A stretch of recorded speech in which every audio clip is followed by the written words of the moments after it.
Good afternoon, Tom. How are you, my friend? I'm very well, thank you, Simon. You're sounding a wee bit hoarse this afternoon. Are you well enough? Have you caught a cold there in the sunny west? I was in the sunny south. I was down in Alicante for the weekend with the walking football team. And Right. I'm a bit hoarse from shouting because, as you would guess, I'm a supporter. I was injured. I see you were shouting instructions from the sidelines. Yeah, something like that. And giving guidance to people about what to do right. Exactly. Tom, you read that like a book. And I was also helping the referees come to the right decisions, as always. So it was great fun, and we came back with the silverware. We had to pay an extra £15 baggage on the way back because we had the trophy with us, but that's the price you pay of success. Is that right? I'm very surprised that's not sitting beside you. There's no room. Well done, anyway. That's great news. Another That's great star news. for the strip. But what an interesting deep dive we've had this week. I mean, it's been absolutely fantastic. Yeah. We've got Jack the Ripper, we've got Fred and Rosemary West, and John Christie, the Rillington Place murderer. Some of these crimes, in fact, all of these crimes, have actually had a profound effect on the way we investigate serious crime in their different ways. And the deep dive team have done us a real service this week. They've been super, and I'm looking forward to talking about them. The first one they came up with I had never heard of, Tom. I don't know if you had the dating game killer, this guy that was on the game show, Rodney Alcala. I had never heard of it, although now that I've seen it on YouTube and things like that, he was a bit of a lad, wasn't he? And he really demonstrated what comes up time and time again here in Crime Time Inc., is that criminals, no matter how vicious, how evil they are, they don't have a stamp on their head to say so. In fact, the very worst of them are sometimes the very most charming of them. Well, that's right, and that's a lesson we learned with Angus Sinclair, the world's end killer, that we've spoken about and I've written about. I had heard of Alcala, and it always struck me that he was a criminal ahead of his time because he was into the dating game exploitation long before social media was as powerful as it is today. When you look at the dangers online now, you see that people like Alcala gives people like him charismatic people, confidence tricksters, deadly, but look the part. It's going to, the new social media world gives these people an immense range of victims to pick up on. I thought Alcala was really a warning about what we'll see a lot more of. A thing that came out of it again was forensics, Tom. It probably will come out in every single episode of Crime Time Inc. that we do, was the cold case profile of him. And it was interesting that he was sentenced to death and then he stood trial for another 2 murders that were cold cases from decades before, but DNA evidence had secured convictions against him. And he was, although he was on death row, he was sentenced to a further 25 years plus sentence, which I thought was interesting. But the forensics, every time, it's about good groundwork at the locus, isn't it? It's the securing of that evidence. Well, that's right. Again, it's the lessons of the world end. You take the samples and then you retain them. And it's the manner in which you retain them which allows for future examination. And that was a classic case, an absolute classic case. And as you say, we talk about this regularly because it's so important. With Alcala, he defended himself. He had this arrogance about him. It's as if these guys can't see what they really are. There's a blinker. But he pled guilty to the 2 murders through New York. Tom, the final part of that I wanted to point out for our listeners was the photographs. He took, when he was arrested, the police seized hundreds of photographs of females. Some of them were identified as victims retrospectively, but there are still hundreds, and there's a website with these pictures on it. I thought it might be an opportunity for Crime Time Inc. to help that process, because we've got a lot of American listeners now. Probably half of our listeners are across the water. So I want to maybe talk to you about putting that up on our website. Yeah, I think it's a good idea. I was aware of that database, and the fact is that there are hundreds and hundreds and hundreds of these pictures which are yet to be identified. We don't know who these people are or whether they're alive or well. We don't know whether Alcala got them through his various networks or whether in fact he took the photographs himself, and it's absolutely chilling. It's like, you remember I told you when we were doing the Robert Black case when we searched his house, we came across hundreds and hundreds of pieces of children's clothing. You remember that? Yes, I do. And we never identified, Simon, where all these came from. Now, they could have been stolen off the washing line, as some sexual deviants will do, but we have no idea where all these came from and whether they might belong to some victims of crime. It's a chilling thing when you see a thing like that, but the database is a good idea. I'll speak to the team that behind the scenes and see if they can get some links up to it that our listeners can go onto our webpage and click the link and be able to see these photographs. You just never know. Yeah. Good, Tom. Thanks to our research team for coming up with that. That was a great case. And as you say, it gives us a chance to go into the background of it. The second case was John Christie. And I know that you liked this episode. Did you have some personal knowledge of Christie? No, not at all. And Christie was convicted just post-war, but I read the book 10 Rillington Place, and I remember watching the film of 10 Rillington Place, so I was interested in the case for a number of reasons. The most important thing was the wrongful execution of Timothy Evans. Timothy Evans was the young lodger. He was a simple-minded man who took up lodgings with John Christie at 10 Rillington Place, along with his pregnant wife, Beryl Christie. The first thing that happened was that Timothy Evans turned himself into a police station and claimed that he'd murdered Beryl. And the police accepted this. Well, why wouldn't you? And eventually he was convicted and hanged. And of course, it later turned out that Timothy Evans probably wasn't involved at all in the murder of Beryl. It had been Christie. Beryl had been pregnant, couldn't afford the baby, and Christie had offered to carry out an abortion on Beryl. Timothy Evans, being the simple-minded soul that he was, thought because she died, he was responsible for the death of his wife. In fact, Christie had murdered her, concealed her body, and persuaded Timothy Evans, who, as I say, was a simpleton, that he had committed the crime. So a number of things arose from that. One was the old Chalmers case, which stated cases about dealing with people who do not have mental capacity. But the other one, of course, was it gave a tremendous boost to the people who were trying to get the death penalty struck from the records. You'll remember that we spoke about a hero of mine, Violet van der Elst, the great death penalty campaigner. Well, the Timothy Evans case was one that she took up with great vigour. And the wrongful execution of Timothy Evans was hugely influential in the cessation of the death penalty in England and Wales. It was a very powerful argument. If he'd been given life imprisonment, the wrongful conviction could have been righted and he could be let out. As it was, he was hanged and there was no going back. The Timothy Evans case and the John Christie case is hugely important.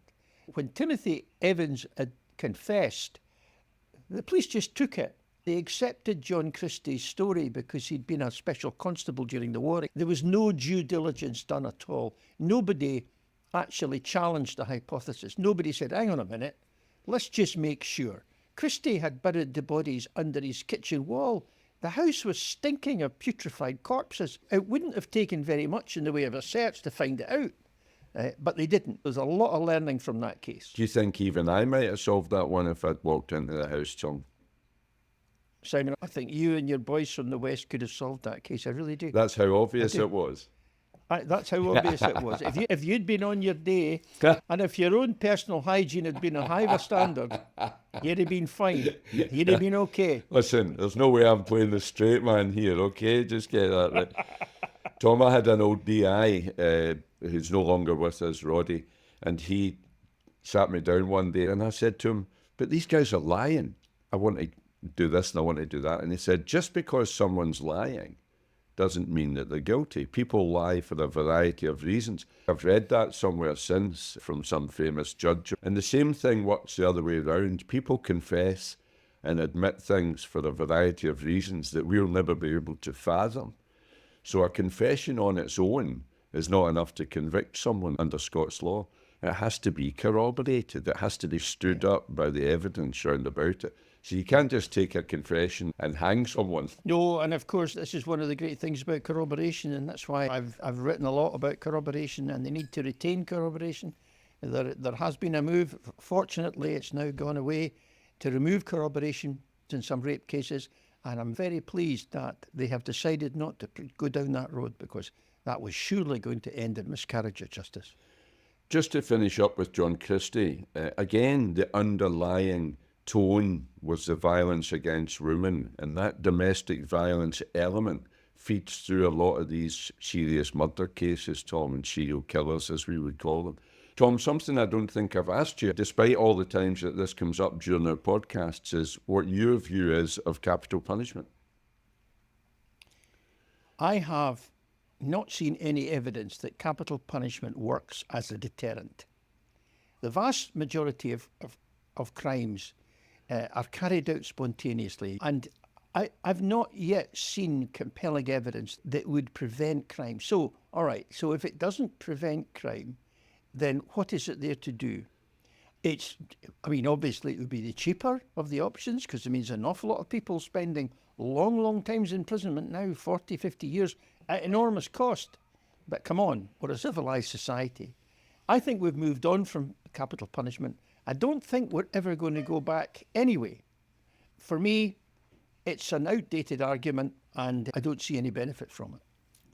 Thanks, Tom. That's interesting. Moving on from John Christie, and I think this is quite an interesting transition to the case of Madeline Smith, because it brings up the old argument about the not proven verdict. And that really feeds into the previous case with capital punishment, that you've only got the two choices, guilty or not guilty. And Scots law gives us that middle option, which most people say, what's the point of it? But I think it gives us another option that can tell us an awful lot about the case. What's your thoughts on it, Tom? I agree with you in a way, but not proven is disappearing, and it's going to be struck off the register. There is an argument, which I think is right, that there should be two verdicts, proven or not proven. Mm-hmm. This business of guilt is a kind of subjective thing. The case should be proven beyond all reasonable doubt or not. So I think that's the way to go forward. We've spoken about Madeline Smith before. It was obviously a landmark case for all sorts of reasons. But what's interesting to me about the Madeline Smith case, and a lot of cases from that time, is the use of poisons. We do not see poisons now used in many murders, or at least we don't think we do. But when you look at the number of drug deaths there are, yes, I often wondered just how many murders we were writing off as being drug deaths. I'm still not convinced that our systems are such that we're not accepting prima facie the fact that somebody's taken an overdose, rather than look at longer and deeper, because there are so many of them. You're right about Madeline Smith. We actually covered it with Donnie McIntyre when he was our guest and spoke to us about the Murder Mile in Glasgow. Yeah. Which you couldn't believe there was only a mile that we commit all our murders in. So here in Glasgow. But Madeline was an interesting case because of the clash of class that it brought into it. She came from a very wealthy family, and he was working class. It was obviously an affair that she was having out with the knowledge. What struck me today was that there was no real inquiry done. Correct me if I'm wrong, Tom, because you're the historian, obviously. Were the police not really at the behest of the upper classes in those days? Did they not go in the workman's entrance when they were there to make an inquiry and get a wee plate of soup maybe from the cook? And they would be reluctant to dig into these things too much.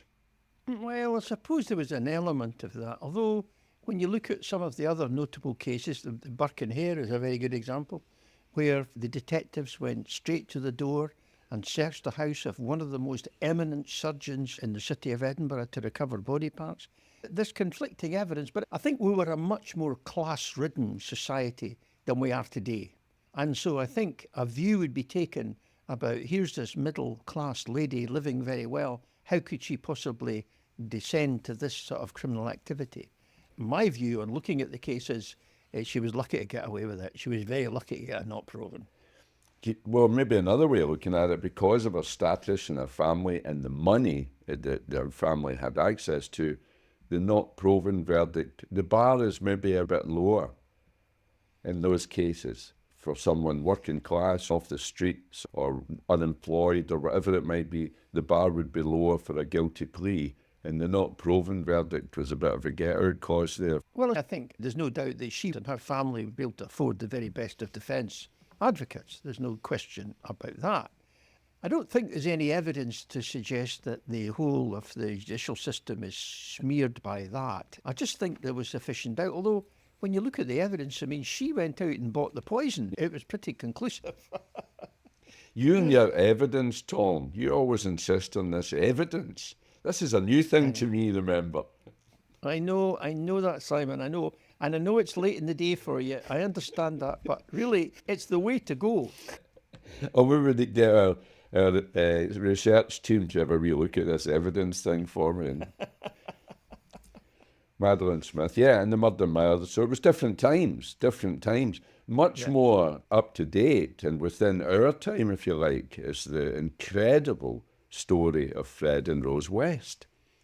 Especially given that Fred, and it's something we'll never cover again because it's such a big case, is that Fred worked up here as well. He had an ice cream van in the south side of Glasgow.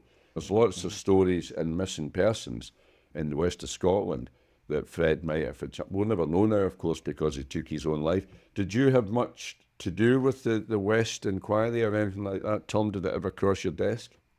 No, it didn't. But funnily enough, the officer in charge of the SIO, Senior Investigating Officer for the Fred West inquiry, was my advisor. He was part of the advisory group for the World's End murder investigation. What they did at that time, it's a very good system, I've got to say, is they pulled together the National Crime Faculty, which doesn't exist any longer. They pulled together an advisory group of experts and psychologists and criminologists and all the rest of it. And they also had an SIO advisor. My SIO advisor was the SIO on the Fred and Rosemary West. And what a superman he was. And what great advice he gave me. It was a very interesting case. Two things strike me about the Fred and Rosemary West thing is that this very unusual combination where you've got a man and a woman involved in sexual offences. Very unusual, but also, of course, very disarming for the victims. Because it was Rosemary West that used to draw these young waifs and strays, basically, people who were hitchhiking up and down the country, used to draw them in and reassure them and give them comfort. And before Fred attacked them. It's a bit like Myra Hindley and Ian Brady. It was that same thing. And it's a very, very unusual, but a very, very dangerous combination when you get a man and a woman operating like that. Very unusual for a woman to be involved in that. But Rosemary West had a lot of secrets to tell because speaking to the old SIO, he was never convinced that there weren't a lot more victims to Fred and Rosemary. The other interesting thing for me in this case was that the fact that the victims were the waifs and strays, the victims were solitary girls hitchhiking up and down the country, that they went unreported, that they went unchampioned, that nobody knew who they were and nobody knew whether they were alive or dead. And this whole business about vulnerable missing persons and people living like that, people living almost nomadic lives, it struck me as being particularly poignant in this case. It really did. It's something that comes up regularly, Tom, and I thought we had covered it because we did a special episode about missing persons. And you gave us some great insight and you were very honest about it. Somebody said to me just the other day about the Alcala case that we spoke about a few minutes ago, that these pictures, these hundreds of females that are missing, how can that be? And it's worth reiterating that the systems aren't really designed to cope with that over large geographic spaces like that. That's right. And if it's bad here, I mean, out in the States, it's incredible. I remember when I was working out there, hearing that in some of these enormous western states, Arizona and places like that, once the winter thaws came and the snow receded, they would find dozens of skeletal remains just dumped beside the highways in these vast desert roads. And they would have no idea who they were at all. Different now with DNA, of course. But they had a huge problem with missing persons there, to the extent that they hatched on a very, very good scheme, in my view. They used to put details of missing persons on milk cartons. So if you bought a milk carton, and of course that was a sort of nationwide, milk went all over the place, you would get a little picture of this person saying missing and a description, just in case it rang any bells. But I think I'm right in saying that at one point in time in the United States, there were 3,000 people per year went missing without trace and were never recovered. And of course, that's the story of the famous Green River case. Yes. Where you had dozens of young women abducted and murdered, and various other cases where you have sex workers and people like that who are just rootless people going about and who fall victim. And Fred and Rosemary West were very good examples in our country of that.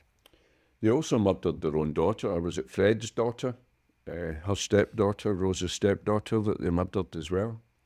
Yes, they were completely amoral. Yeah. I mean, it was a case of, if you were going to give the go away, then you ended up they ended up under the foundations. Funnily enough, I've got a very slight personal connection. There's that my cousin is a builder down in Gloucestershire on my father's side of the family, and he knew Fred West, and actually said the thing about Fred West was he was a very good worker. If Fred West said he'd come along and build a foundation for a conservatory, he'd do it in double quick time. And I said, that's all very well, but what's under the foundations?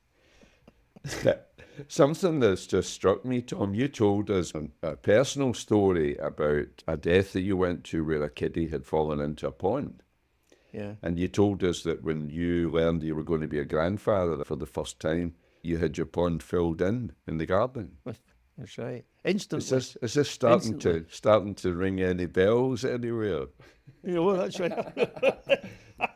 Is it still filled out the back? Yes, it's still filled in. And Simon, you're very welcome. Come and dig it up. You could maybe plant some potatoes when you're about it. I remember searching for the explosives or firearms or something out in the field, and there was all the CID that were there. And somebody called up for the support unit to come and help us. Somebody delivered shovels, about a dozen shovels came out the back of a Panda. And the DI said, where's the extensions? And the cop said, what extensions? It's just shovels. He says, no, the uniforms to work them. Yeah. Nobody listens to us, Tom. We're all right. Yeah. So what about in the west of Scotland? Were you aware of that connection, that he had a yes, business it was, here? but when you look at the pattern of his offending, it was always with Rosemary. That was the connection. Now, I'm not saying he didn't offend before, but there was no evidence to tie him to anything at the time.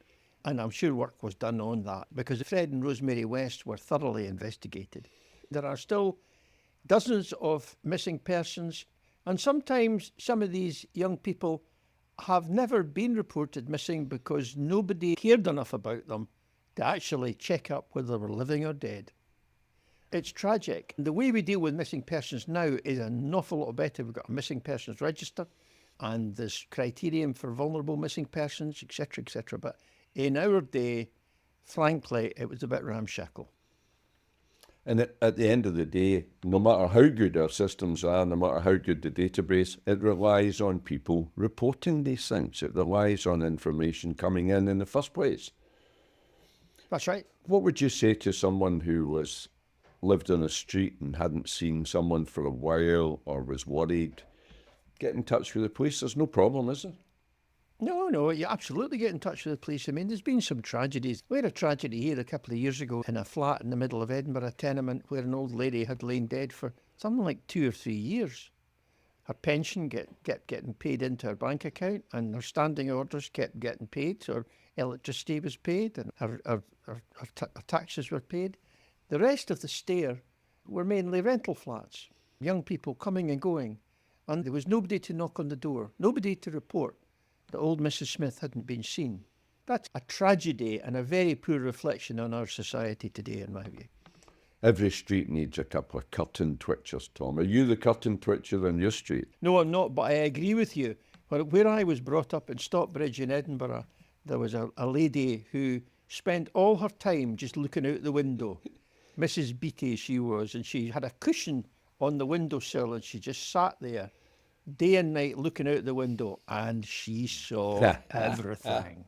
And if you erred slightly, then your mother and father would know. It was fantastic.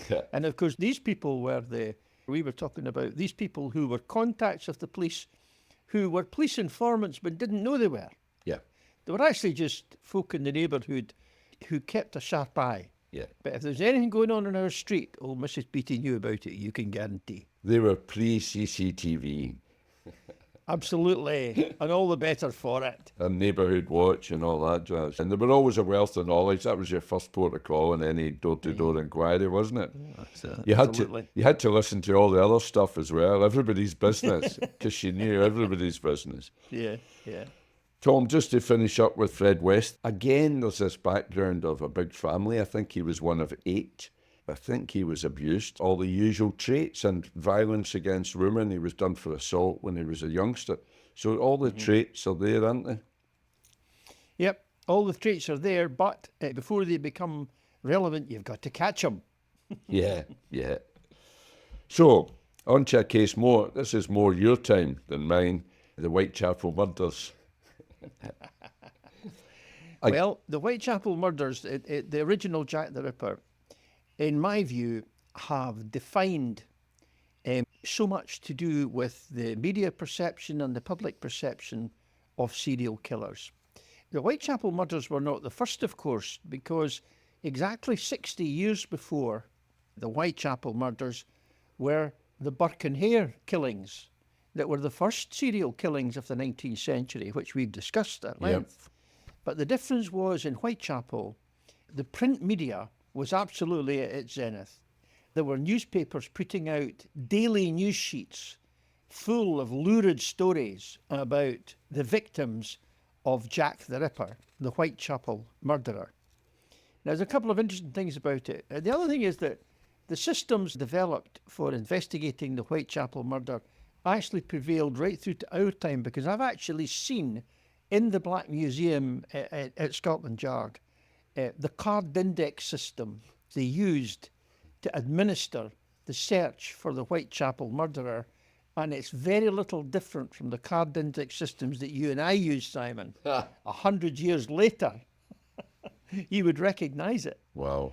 I think they missed a trick. There have been so many theories and so many crackpot theories about Jack the Ripper and the Whitechapel murders. And they're still writing. No crime has been more written about than the Whitechapel murders. And books are still coming out with one crackpot theory after another. But I've always thought there was a key to the whole of the Whitechapel murders, and that was syphilis. If you look, and I've done a lot of studies of the sex industry in and about Edinburgh where I live, and what's very interesting is to see the patterns. The syphilis, the venereal disease, it comes in waves. It's always there, but it's like heroin, it comes in waves.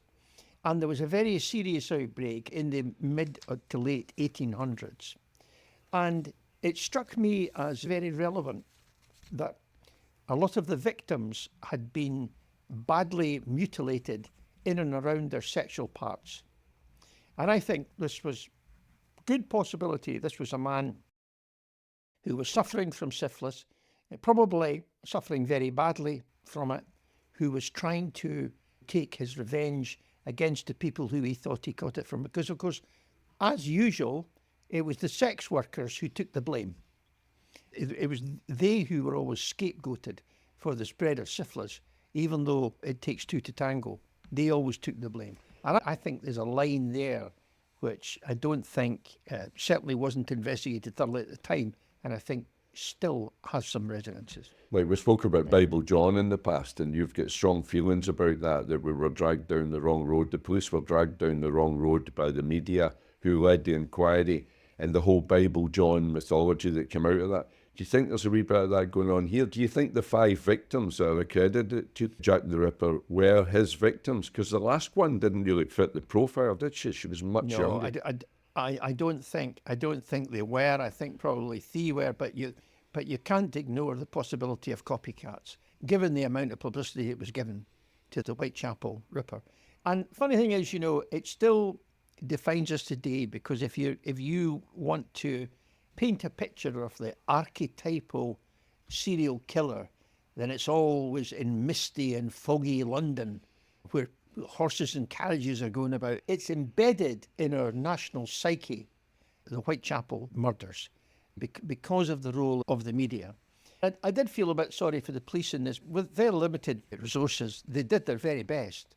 But the truth of the matter is that the crime stopped very abruptly. And again, I'm wondering, there was one or two suspects who committed suicide later, etc., etc. I'm wondering if there's not a clue there, but we'll never find out. We'll never know. And there's so many theories now. There have been so many TV programmes and so much nonsense and noise round about it. You're absolutely right. We'll never know, because nobody did a proper scenes of crime examination and kept the evidence, stored the evidence for us properly. No, there was some evidence retained, and there is some evidence still in the cases, and there were some very early photographs taken of the crime scenes too. But you're right, I think that the fog of all the hype and all the fiction that surrounds it has so blinded it now that it's very, very unlikely that we'll ever get to the truth. Tom, it seems that we did it unknowingly, but when we did the first series of Crime Time Inc., we spoke about Ruxton and the World's End murders and all the rest of it. We laid this foundation, or you did rather, right from Percy Silito, who was the daddy as far as changing processes were concerned and putting focus onto forensic analysis. And yet every case we speak about now, especially these older cases, really at their foundation is that forensic examination at the locus and the proper retention of the evidence. It's not just a case of sticking it in a box in a drawer and hoping it will be of use someday. Everything that's ever going to be used in a court of law or go through a laboratory has to be properly processed and retained and have a chain of evidence, as we would call it, that we can prove where it came from. That's a very crucial part of any conviction that we're ever going to get. And yet the last case we're talking about today focuses on the forensics that put Mr. Nilsen behind bars. Yeah, yes, that's right. Dennis Nilsen, Scotsman again, from Aberdeen, who murdered and dissected the bodies of men who he had taken back to his house for sexual purposes. And I think there's a couple of really learning points about Nilsen. And once again, like Fred and Rosemary West, these young men had gone missing.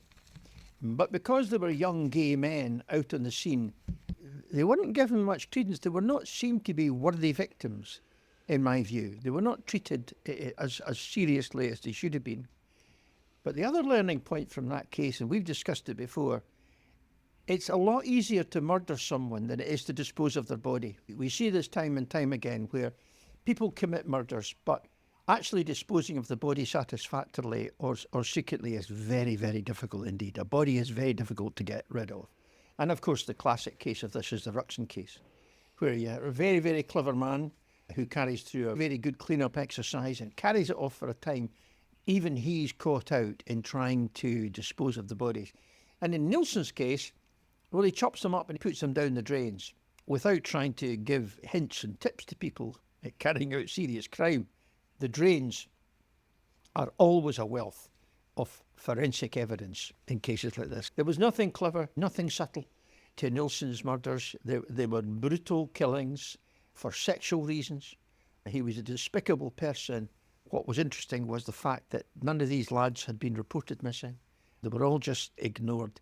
And the second was that you cannot dispose of people down the drains. So there's a wee handy hint to you, Simon. Well, I'm going to take it further than that, Tom. I've always wanted to be able to ask a Deputy Chief Constable or senior officer a question like this, but I'll preempt it by asking you, what would you do with the body? Because, as every officer knows that listens to this, if any of them do, we often wonder where the gaffers hid the bodies. And if it's not in your garden under your filled-in pond, which it patently isn't when you're inviting me over for a dig, what would you do? Simon, the thing is, I'm not going to dignify that by a response. What I was saying was, but the art to being a senior officer is not to have buried the bodies, but to know where they have been buried. That's the key. Brilliant. Tom, a thing I should mention, because that's us covered our our items for this week. A fantastic job they've done. I now find myself every morning looking forward to listening to the next 10 or 15 minute episodes of Crown Time Inc. because the research team are doing a fantastic job. Are you the same?